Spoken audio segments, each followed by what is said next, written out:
An original podcast from podlatino.com.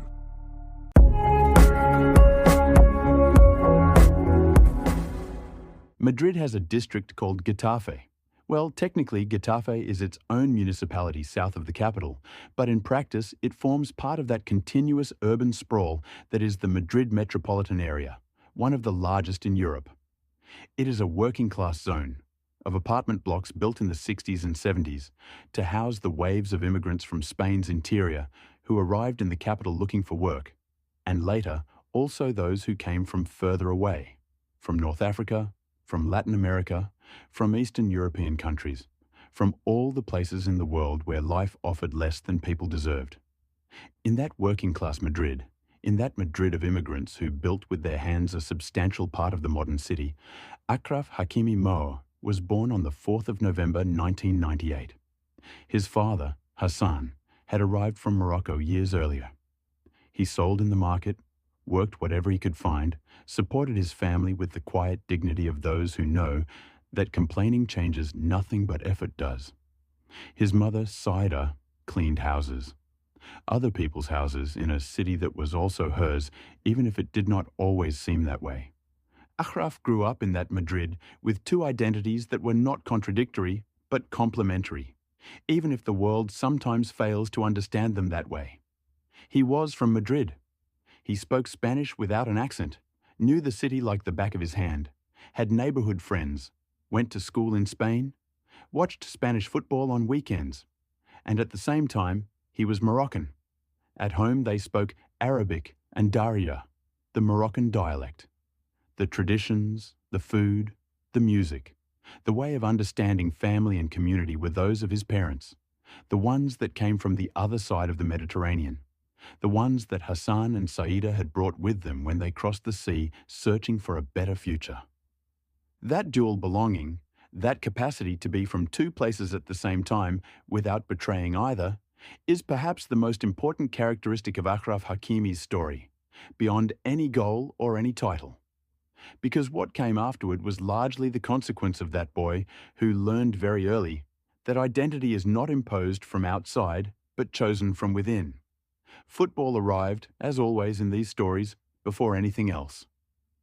Achraf was fast, not fast in the sense of running well for his age. Fast in the sense that when he accelerated, the other boys in the neighborhood simply could not keep up. That pace, combined with a technique that refined itself over the years and a tactical intelligence that surprised in someone so young, caught the attention of Real Madrid scouts when Achraf was just 8 years old. Real Madrid, the biggest club in the world. The club of Di Stefano, Zidane, Raúl, Ronaldo. For an 8-year-old boy from Getafe, entering the Madrid academy, La Fábrica, was something so large it was difficult to process. But Achraf entered. And at La Fábrica, surrounded by the best boys of his generation in Spain, he kept standing out. Not because he was the most technical of all, though his technique was very good, but because he had that combination of physical and mental attributes that youth coaches recognize as the signal that a boy has something different. He grew through Madrid's youth ranks for 10 years. 10 years of formation, of learning, of building himself as a footballer and as a person in the Valdebebas facilities, a few kilometers from the stadium where he dreamed of playing one day. And throughout all those years, the question of the national team was always in the air. Because Achraf had the option to choose. He had been born in Spain. He could have opted for the Spanish national team. La Roja, which in those years was world champion and European champion, would have been an option nobody would have questioned. But Achraf chose Morocco. He chose it not because Spain did not want him, or because Morocco was offering something Spain could not. He chose it because it was his choice. Because when he looked in the mirror and thought about who he was, the answer had to do with his parents, with his roots, with that red flag with the green star he had seen his whole life in Hassan and Saida's home. Because there are things that are not negotiated and not reasoned and simply felt, and for Achraf Hakimi, representing Morocco, was exactly one of those things. He made his Real Madrid first-team debut in August 2017 in a pre-season match. He was 18 years old. But the Madrid of that era had Dani Carvajal as the starting right back, and Achraf's opportunities to play regularly were limited. So the club loaned him to Borussia Dortmund in Germany for him to get minutes and experience. And at Dortmund, Achraf Hakimi found the space he needed to truly explode. In the Bundesliga, with the tactical freedom Dortmund has always offered its fullbacks to push forward, Hakimi became one of the revelations of the season. His ability to cover the entire right flank from his own penalty area to the opposing byline in a single run left opponents without answers. It was as if someone had placed a winger with a fullback's physique, or a fullback with a winger's pace in that position, and the result was something opposing teams simply did not know how to handle. He finished his first full season with 9 goals and 11 assists, as a fullback, in the Bundesliga, at 19 years old. The football world began talking about him differently.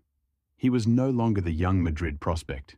He was one of the best right-backs on the planet at 20 years old, and the market valued him accordingly. Antonio Conte's Inter Milan, which was building the team that would win Serie A in 2021 by ending Juventus's dominance, paid €40 million for him. And at Inter, under the guidance of one of the most demanding and most brilliant managers in European football, Hakimi kept growing. Serie A was another stage, another level of competition, another test passed with distinction. And then came PSG, which paid €60 million to take him to Paris, where he became the right back of the most ambitious project in world football. At PSG, he shared a dressing room with Messi, Neymar, Mbappé, the greatest of his generation assembled in one team. And Achraf did not feel small among them. He fit in with the naturalness of someone who always knew he belonged at that level. But if we had to choose the moment that defines Achraf Hakimi for football history, we would not choose any of his goals at Dortmund, or any of his assists at Inter, or any of his runs down the flank at PSG. We would choose an afternoon in December 2022, at the Education City Stadium in Doha, Qatar. The match was Spain against Morocco. Round of 16 at the Qatar 2022 World Cup. Spain, with all its history, with all its tradition of technical and elaborate football, against Morocco, the African team that had been surprising everyone for weeks, and that in the group stage had finished above Belgium and Croatia. The match ended 0-0 after 90 minutes and extra time. Everything was decided by penalties. Spain missed. Morocco scored all of theirs except one.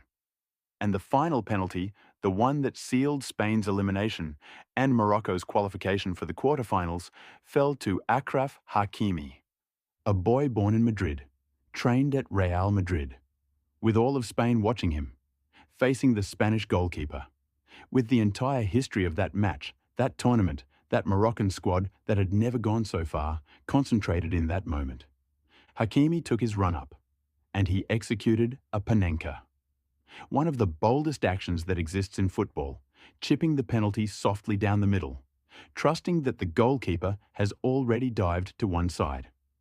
A decision that in that moment, under that pressure, against that opponent, in that context, was so cold that the entire world went silent for a fraction of a second before erupting.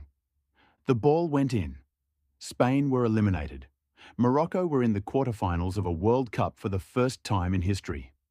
And Achraf Hakimi, the boy from Madrid, the son of Hassan and Saida, the fullback who had chosen the Atlas over La Roja, ran across the pitch with his arms open toward his teammates as the stadium roared with the sound of millions of people who in that moment felt that something had changed forever. Because that is what Qatar 2022 meant for Morocco and for the African continent. Not just the quarterfinals, not just the victories against Spain and Portugal. It was the demonstration that African football had arrived at a level where it could look the world's best in the eye and compete as equals. It was a message for millions of children in Morocco, Senegal, Nigeria, Ivory Coast, in all the countries of the most football-passionate continent on earth, telling them that the dream was not impossible, that it could be done. Hakimi knows this. He carries it with pride and with responsibility. At PSG, he remains one of the best fullbacks in the world. In the Moroccan national team, he remains the captain, the leader, the first to run and the last to surrender. At the 2026 World Cup, Morocco returns with the same ambition, with the same hunger, with the fresh memory of what they achieved in Qatar, and with the certainty that it was not an accident, but the reflection of a generation of extraordinary players who want to go even further. And Achraf Hakimi, the boy who was born in Madrid and chose the Atlas, will be at the front, as always, with that long, explosive run down the right flank that no fullback in the world can match, running toward a destination that his family crossed the Mediterranean so that he could reach.